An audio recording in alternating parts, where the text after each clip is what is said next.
Okay, I want us to go back because fine, you're getting all this wonderful love from people through Gentleman, through Money Lover, through Still the One. Now, in fact, at Still the One, it's at the peak of the peak. Proper. But after that, you guys go back to you jump out of the frying pan and into the fire. Into the fire. Nishike. Like, did you know it was going to cause you that much drama? Yes, we did. We knew it was going to cause some fracas, some chaos. And this is now in this time of recording the Live and Die in Africa. So even before Nishike, you recorded Live and Die in Africa? Yes, Live and Die was already recorded. Oh, the song itself. That's but just not released. Not released. So we're still in the process of doing the album. So that's when we realized, let's do a Live and Die in Africa album. Then we were like, let's get also other producers, because as we were just starting out. Let's get other young, because now we had considered ourselves old already, but we're not old. We're like 26 maybe. 27, but like, let's get some young kids to jump in and see, what ideas they have. So Kagwe, Mugai, Kagwe is fresh from the UK. Yep. He's young, maybe at that point he's maybe 20. So he's come, this young cool kid, he makes amazing beats. So he comes, sits with us. He had linked up with BN first. So he comes to the studio, plays us some stuff. So he plays us tracks and tracks and tracks, and we don't feel really any. And also it's remember, we're just transitioning from being a band that does live stuff into now studio, full-on production. And the only other previous songs that have beats are Gentleman, Money Lover, and Still the One. That's it. So now this boy comes with all these funky, fancy beats, and we are all like, okay, this is great, but how do we fit in? Like, we want to fit in, but we don't know how. Then he had not wanted to play the Nishike track. I don't know why. Then it's like that's always the case. It's always the last thing that is played. So he plays it like the last thing. And we were like, yeah, this one has something. Especially the rising synth in the beginning. Like, this is so nice, it's so sensual. And I think also coming from the Still the One mentality of sensual stuff, like, actually this could work really well. So we were like, this song, we can only sing about sex. There's nothing else. Honestly, there's not, there's not, like, it doesn't make sense to sing about global warming with this track. You did sing about global warming. The real one. Oh my gosh. It was, that's a real global warming. The proper global warming. That's funny. So he plays the track, and we just start jamming to it, start writing, and it's just all sensual stuff. And it just started flowing. We came up with the chorus. The initial chorus was Nishike, Nishike Shike. So that Nishike Shike, the what is it called? Iyo kusisitiza, iyo Nishike Shike was sounded very like raunchy and not sensual. So we removed the Nishike Shike. So just Nishike, Nishike, just Nishike. Then, and then everyone wrote their verse. What studio are you in right now? It's still Penya giving us the studio. That song was recorded there? Yeah. What? Penya. Yeah. Hey, okay. Yeah. So they gave us the studio. And then even now in the house in Kileleshwa, now Savara and I have started production, we also have a small setup in our bedrooms. He has his setup in his bedroom. I have my setup in my bedroom. I get it. Very minimal, like laptop, the monitors, sound card, 2 channel, that's it. On the mic. So we record Nishike at Penya, but this is outside the record deal. And we recorded and we're like, wow, this song, it has something. And we also felt like we had been taken as a boy band for so long, and very this softy boys who good boys is the word. I just wanted to transition into men, and we thought maybe this would be. Well, I didn't thought of it like that critically, but that's what it ended up being. It's like, this is a good transition for us into just people seeing us differently. This is the time also. This is the climax of P Square with Alingo at that time. Like, it's just there's a stardom that we needed to tap into if pop is the direction that we are taking. So we did the song, and now in comes our manager at that time, Marek.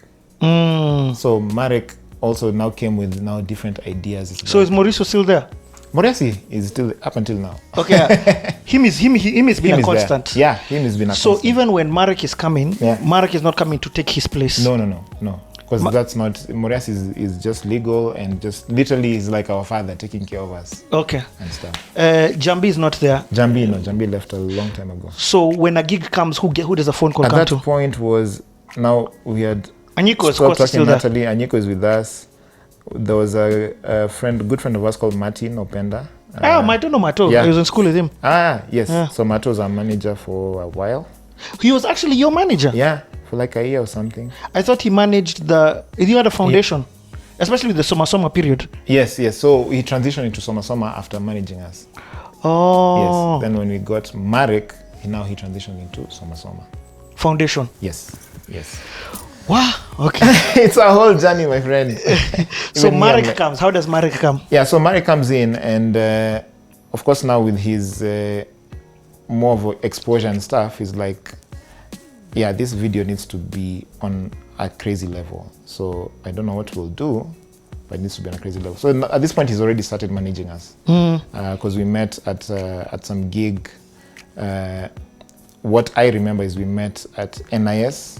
We were playing at some gig for cancer, and he saw us performing, and we started becoming friends. And he was like, "I can take you guys to Czech Republic to perform." We're like, yeah, sure, cool.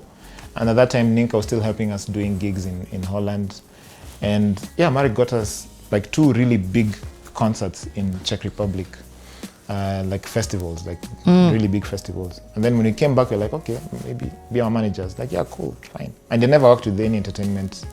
He had never been in entertainment before. I get it. Yeah, so we were his first entry into now the entertainment scene.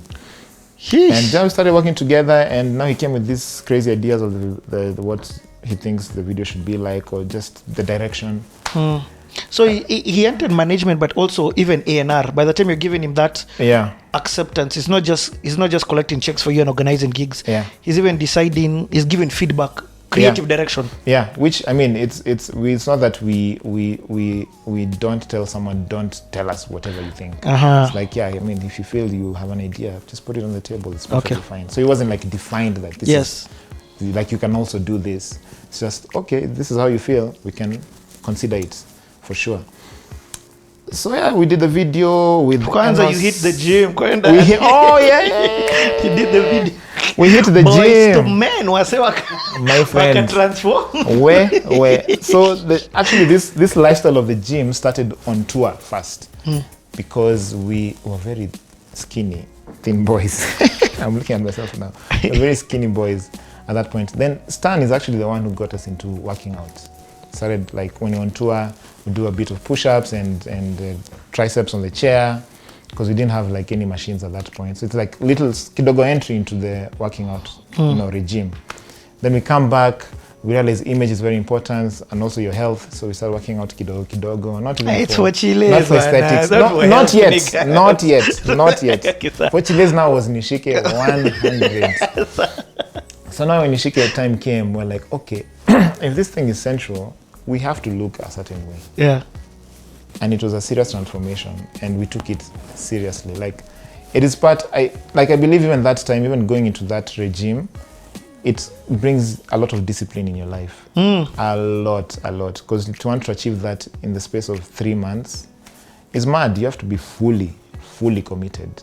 Yeah. So at this point, we can't really afford to pay for a monthly subscription at a gym. Like, we're not earning that much, and gyms are expensive then, there are very few. So paying like 15K or 10K every month is like, I'm not sure I have this money to spend on a gym. So we found other ways. So Bien and Savara were doing boxing in the morning in Kibera, waking up at 5 a.m.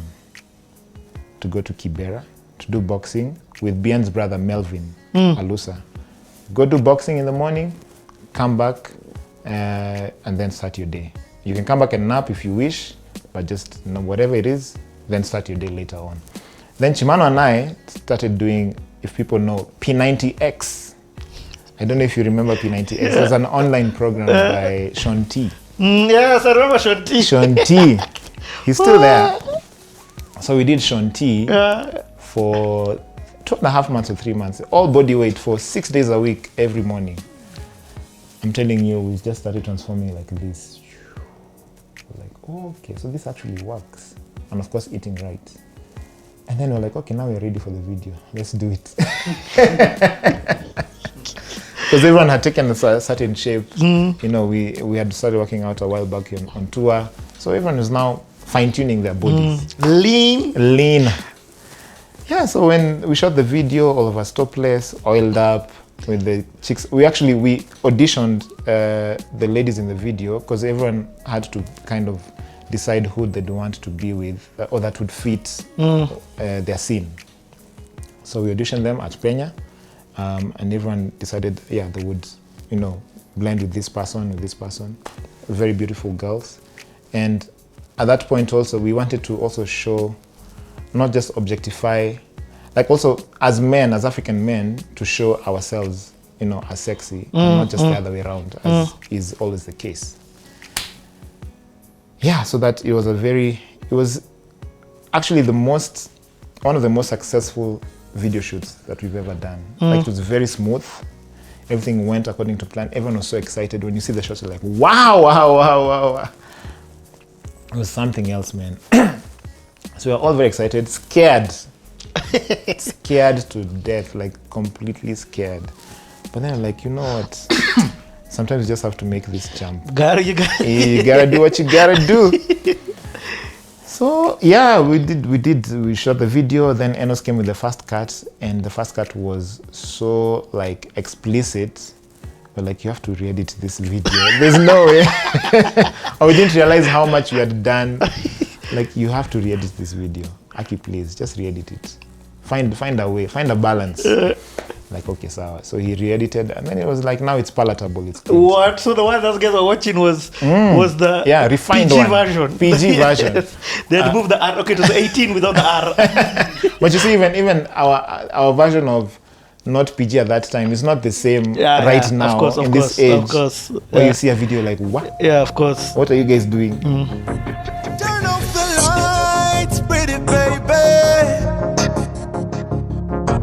Put on some make a love song. Turn down the noise, pretty darling.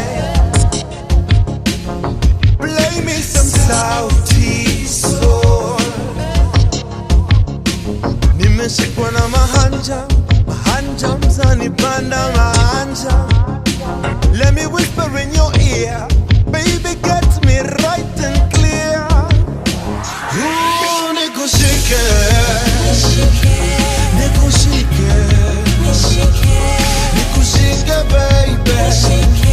nikushike, until you say I'm gonna make you say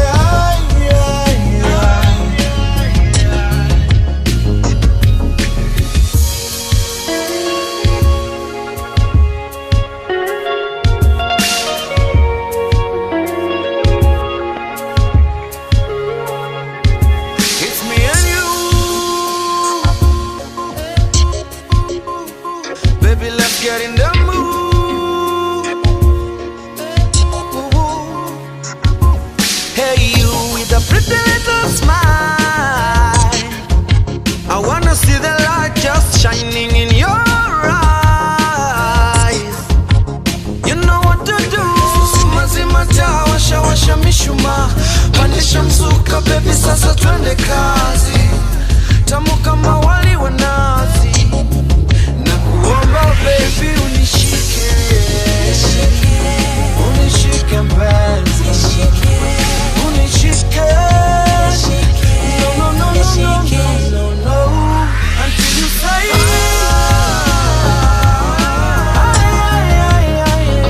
until you say.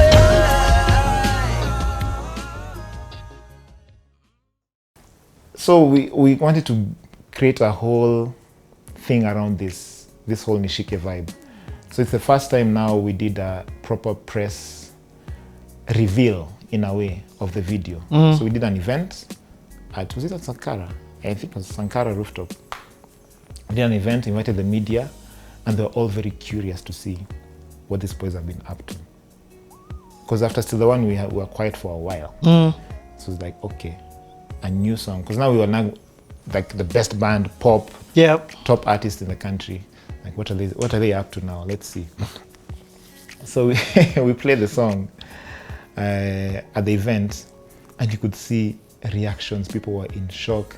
I was like, what? Others are so excited. Like it was literally 50-50. And nobody no one on the gray area. Nobody. It's either you hate it, or you love it, or applaud the move, or you respect the move but don't like it, whatever it is. So after the event, the video goes public. YouTube. I think that midnight. Did you release midnight or the next morning? The next morning. And now the comments come in, oh, you guys have lost it. Others are like, hey, this is amazing. Literally, it was 50-50, I kid you not. Yeah. And that night, we couldn't sleep well. Like, everyone was just anxious. In fact, I was going to ask you, No, well, I couldn't sleep, and I'm sure everyone else could not sleep.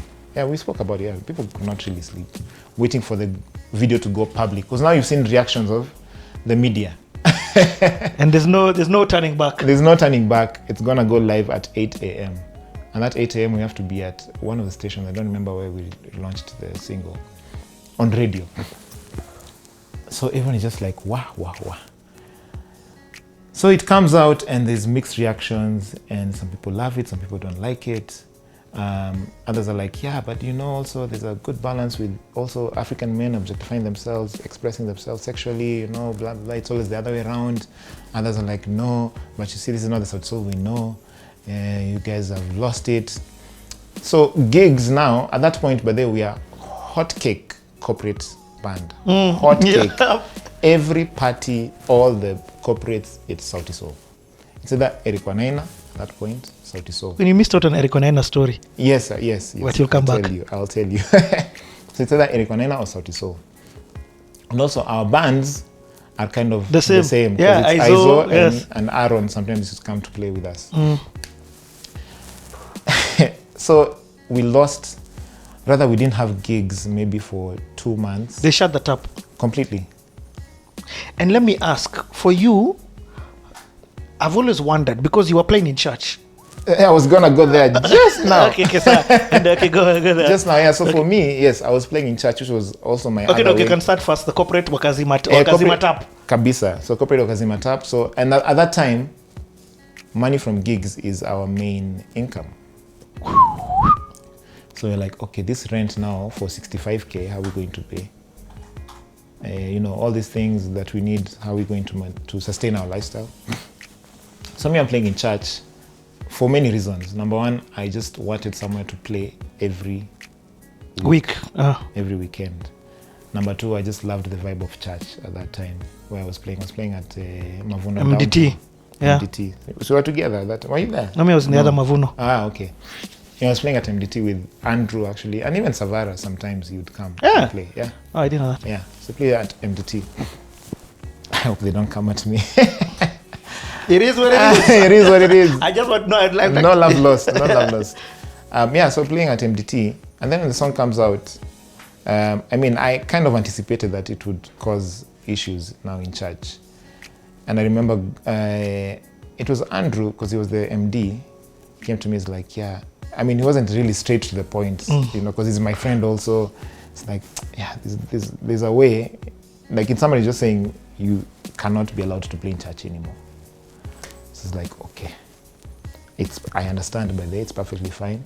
And for me, I'm also thinking this is also part of my income that is being cut. Yeah, because they were paying. Yeah, exactly, yeah. And this, I'm not getting these other corporate gigs. So I'm like, it's cool. It's fine. I completely understand. I respect it. Were you hurt though? In a way, yes, but in a way I understood, to be honest. Okay. So I was hurt, yes, but I understood. I'm like, yes, I understand. Maybe they're like, maybe when some chick can look at you in a different way when you're there on stage. Now you're sex object.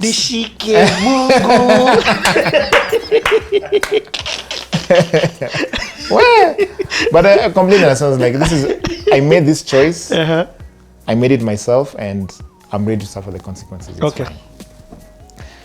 So now mixed reviews, but now what Nishike did for us is, I think it's one of the biggest turnarounds in our career, is now the rest of Africa were like, who are these boys? Because you remember now, there's the beat now in Kenya. Yes. But now there's Channel O and Trace. Aha. Where for a Kenyan artist to get to there was very difficult. Yep. Very difficult. Like, if you have a video on Channel O, Yeah, I made it. you've made it. Yep. You've made it. So Still the One now had started already playing on Channel O once in a while. Like, oh, okay, that's why this song is big. Good. Now Nishike got on rotation. Channel O and what is the other one? And also remember, MTV. Yes, and also remember at the same time, YouTube now is YouTube. So I remember Nishike went viral on YouTube. We got 100,000 views in one day, which is equivalent to 1 million now in a day. Exactly. So it was 100K views. I remember even doing an acceptance video, appreciation video on Instagram. We even made a song, 100,000 views in one day. Thank you. We love you. Something like that. In the mix of all this drama. In the midst of all this drama, because we like people are actually watching. You even go to the analytics, you see like people are watching the song from beginning to end. It's not just Watch like time, yeah. 2 seconds and then they're done. And then now Africa now was like, what? Who are these boys? Where are they from? So Channel O, MTV were playing the song like crazy. So now we are Kenya is here shunning us, but the rest of Africa is very interested now. They're like, who are these? Because this is the first time now we are coming out to Africa properly, and they're seeing, what we are about. On Channel O and MTV together, it's like, and that time there's no, like, people would rather watch Channel O and MTV than watch videos on YouTube. Yeah, for sure. Yeah. So we were like, it was huge. And then, funny enough now, as we're still in studio recording, now the idea for Surayako comes out. So when you said it brings about interest, do you get called for gigs? Not yet. Or not yet? So this is interest now of who are these. Who, curiosity okay, first. yes, I get what you mean. Who are they? Okay, cool. Yeah, okay, so. It's still like maybe a month into the song. And how are you mentally doing? We are... Because this is a testing one. Crazy. So this is now, I think this is the first time we were trolled on Twitter properly. Like trending on Twitter for a whole week. Everyone just discussing Sauti Sol. Everyone feeling like they owe us, or they own us rather. And you've let us down. You've let us down. Or you're doing great. Yeah. It's like, but it was a perfect, like it was 50-50, I kid you not. It was just very interesting to watch. But mentally, how are you guys doing? Because being trolled, it's for the first time. It was bad. Like some of us are just depressed in a way. Good thing is we had some money to keep us going, even without the gigs, like just kidogo money to keep us going. But it was very tough. Even when you go around, I can't go to church anymore where I used to love to go, for example. Our parents now. But my mom knew of the song, and I think she was told by someone about the song, but she never really watched it because YouTube was not that big then. Yeah. She can't really access YouTube, or she doesn't really know about. She doesn't really know. And she's in Shags, so yeah, there's no Channel O really, so it's perfectly fine. But she knew of a song, so it's like, ini ngoma gani? Mama usijali. So unajua these things we have to do sometimes. It's for the entertainment. So family starts calling. Yeah, but they're not shining or anything. Yeah, of course. Yeah, just actually checking up on us. Like, are you guys okay? Mko sawa? Okay, cool. Msijali, everything will be fine. It's all good. Was the fact that you had each other a pillar? 100%. Being together in the house, because we lived together, we were literally always together. Always, all the time. And now we put all that energy in finishing the album. Yeah, because now we're in studio every day again. Recording. It's not like you've got gigs. Nothing, yeah. We don't have gigs. We don't have much. We don't. Maybe we did one in that time, but we didn't have any gigs. Not even that I remember. So this is mid, I don't know what year that would be. We can check the release date, but I think 2011 maybe. So this is mid-year. So I think we released Nishike May or June. So This is the media now. All these things are happening. So we go back into the studio and just put all the energy into the studio, and we do a lot of jams. This is when we record now the whole album of Living in Africa. So we record, and then the brilliant idea of Surayako comes out.